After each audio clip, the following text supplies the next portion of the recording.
नमस्कार आदाब, न्यू विदर्भ स्वदेशी न्यूजमध्ये आपले सर्वांचे स्वागत। बुलढाणा जिल्हा प्रतिनिधी सय्यद इरफान यांची रिपोर्ट। दिनांक 14 एप्रिल 2026 रोजी देऊळघाट येथे भीम जयंती शांततेत आणि उत्साहात संपन्न। भारतीय राज्यघटनेचे शिल्पकार भारतरत्न डॉक्टर बाबासाहेब आंबेडकर यांची 135वी जयंती आज देऊळघाट परिसरात अत्यंत भक्तिमय वातावरणात आणि शांततेत साजरी करण्यात आली। सकाळपासूनच शहरात निळ्या रंगाची उधळण पाहायला मिळाली, तर ठिकठिकाणी बाबासाहेबांच्या प्रतिमेचे पूजन करून त्यांना अभिवादन करण्यात आले।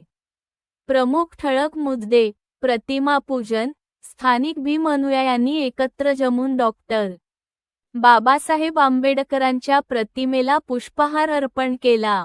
यावेळी जय भीमच्या घोषणांनी परिसर दुमदुमून गेला होता।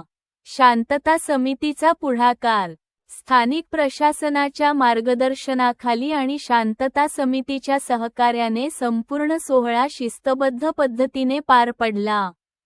कोणत्याही अनुचित प्रकाराशिवाय तरुणांनी अतिशय संयमाने हा उत्सव साजरा केला। सामाजिक उपक्रम: जयंतीनिमित्त केवळ मिरवणुकांवर भर न देता काही ठिकाणी वृक्षारोपण आणि गरजूंना मदत असे सामाजिक उपक्रमही राबवण्यात आले। पोलीस बंदोबस्त: उत्सवादरम्यान शांतता व सुव्यवस्था राखण्यासाठी स्थानिक पोलिसांनी चोख बंदोबस्त ठेवला होता। देऊळघाटमधील सर्व धर्मीय बांधवांनी एकत्र येत या उत्सवात सहभाग नोंदवल्याने सामाजिक सलोख्याचे दर्शन घडले। सायंकाळच्या सुमारास निघालेल्या मिरवणुकीत महिला, लहान मुले आणि ज्येष्ठांची मोठी उपस्थिती होती।